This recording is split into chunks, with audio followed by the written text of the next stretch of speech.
Hey, what's going on, YouTube? So here is a little update. I had a fairly successful first go-kart, and yeah, it was absolutely amazing. Um, er, it was freaking just so cool. Okay.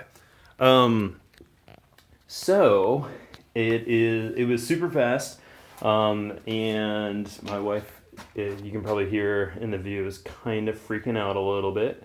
But yeah, so with that excitement out of the way, today I came back and I did another slower test drive, and this was without the cameras on, and just in that same spot behind the garage, and I started to kind of more critically think about what was going on. So at first, I noticed that I'd spilled pink fluid all over the driveway, and I knew I was leaking oil. So I patched up the oil pan with a little bit of JB Weld. I actually have a spare oil pan that I might do a better job of, but that's also cracked. I have no idea how that got cracked. It's actually quite a mystery. When I installed it, it was a new pan to replace the old cracked one. I didn't go anywhere. It was leaking before I even did the test drive, so it wasn't then. When I dropped it, like I was really gentle with it, so I have no idea why it got jacked up, but it did.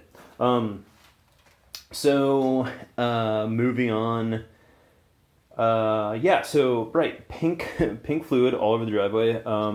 I went and I got power steering fluid because that's what I thought it was, and the power steering was out.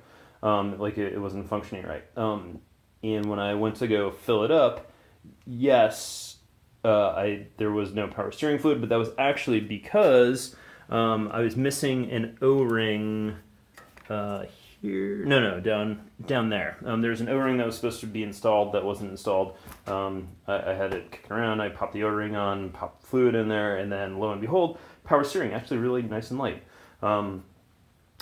But as I was doing it, I realized that power steering fluid was not pink. It was like a sort of bluish hue. And then it occurred to me to look more under the car. And that is what I found. Actually, I haven't quite cleaned it up yet. But so there's this little speed sensor. I thought this was blocked off for some reason. I don't know why I thought that. But I thought that there was a little bung in there that was blocked off. Maybe it popped out. Maybe it was never there in the first place. But either way, I wasn't going to be using the speed sensor because there's a GPS speed sensor that comes with the gauge pack. So, anyways, once I realized it was there, I obviously had the old one kicking around. I popped it back in. I'm going to go get transmission fluid and fill it up before I do any more driving.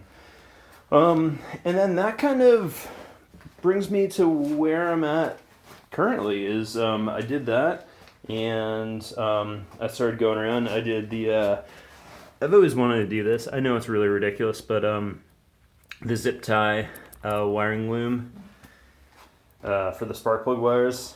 I did that and kind of started shifting stuff around. I was starting to wrap my wires and actually run them in a closer to a final spot to where that I actually want them to be. I'm gonna have to take off this upper intake manifold because these wires under here are still not wrapped. I had to kind of monkey around with this for the throttle cable bracket to get it to where I want it to be. My old one, basically the threaded part broke, so I spliced in another one, and this has to be cleaned up. I don't like the way that this looks. That was just kind of a temporary thing to see if I could get it to work, and I did. And actually, I thought it wasn't working because of the kink and all that other stuff, but it turns out underneath here, this part was hitting the wires. So I zip tied that up and away, and all of a sudden my throttle pedal is working perfectly. So that means the brakes got rebled, there was air in the line, and before the first go-kart, my wife helped me out and we bled the brakes. So that pedal works, the throttle pedal works, the clutch I finally have functioning properly, so that works. So that's 3 pedals, and that's all that I have. And the last control is the steering wheel, and by figuring out the power steering fluid, I now have steering, so that works. So now it's down to what? The rest of the car? Something like that, I guess. I've got a little lovely things to do list, and I'm just gonna work my way through it. Obviously, top of the list is transmission fluid, differential fluid. Oh yeah, the differential fluid, because the differential fluid actually spilled out when I first got the diff, and I'm not entirely sure how much spilled out, but that kind of occurred to me as I was looking at the transmission fluid. I'm walking over here because I actually have the gear oil and the friction modifier. So next time the car goes up on the jacks, which will be quite soon, I will be addressing that.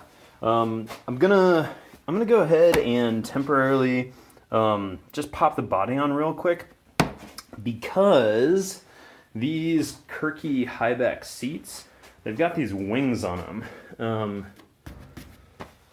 Yeah, like tampons, and they interfere with the body right up around here, unless they're mounted right. So what I'm going to do is I'm going to toss the body on, temporarily hang the doors, and figure out where these are going to be.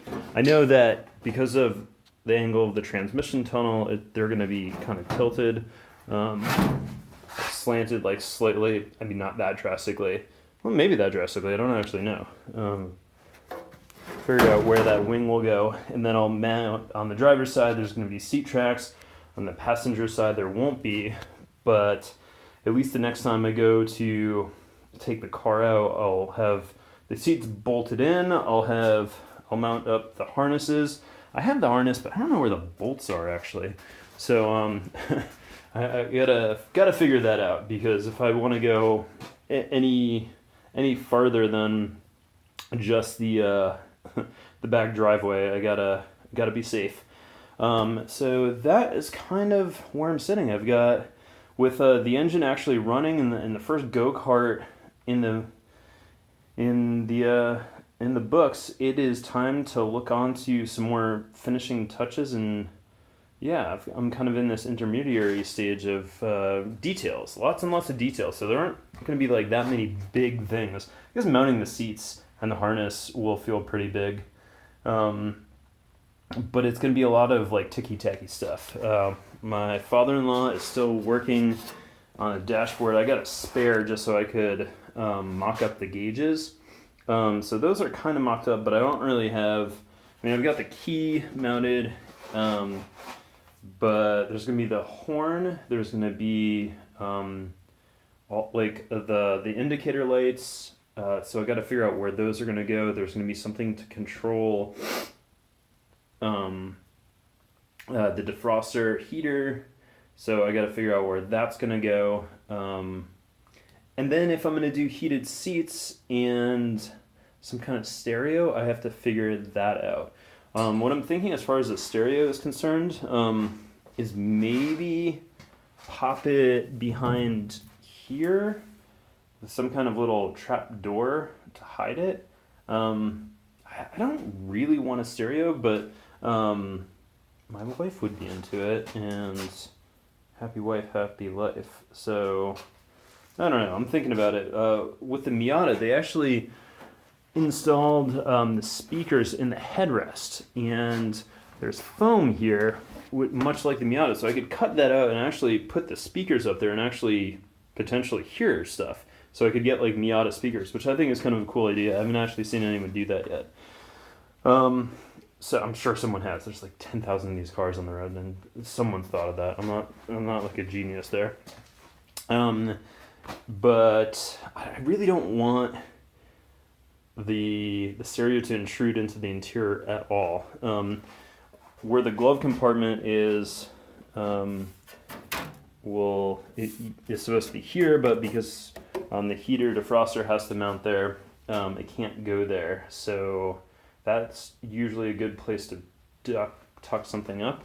I guess potentially, so you can see like the gauges are mounted here, so there's room maybe down there to like mount it, and then maybe just have like a Bluetooth connection so that we could like stream music, something like really simple, like a little receiver. I don't know. So that kind of stuff I have to think about, and that's kind of in a weird halfway stage where I have to make the decision because I have to figure out where the holes on the dash are going to go. So if there's going to be buttons, and then when I start routing the wires and laying the carpeting in the insulation, if I'm going to be hiding any of this stuff, especially, I mean, definitely for the heated seats, there's going to be wires that are going to come up out of there and go somewhere. So I got to figure out what exactly that's going to be. Maybe that's what that hole there is for. That I just noticed that might be a convenient place to run a wire to get power. So I don't know. Anyways, those are the thoughts as of right now. I'm super stoked that this thing actually works and is as fast as it is. It's crazy. I've got I don't know if I already mentioned this, but I've got gas N pipes.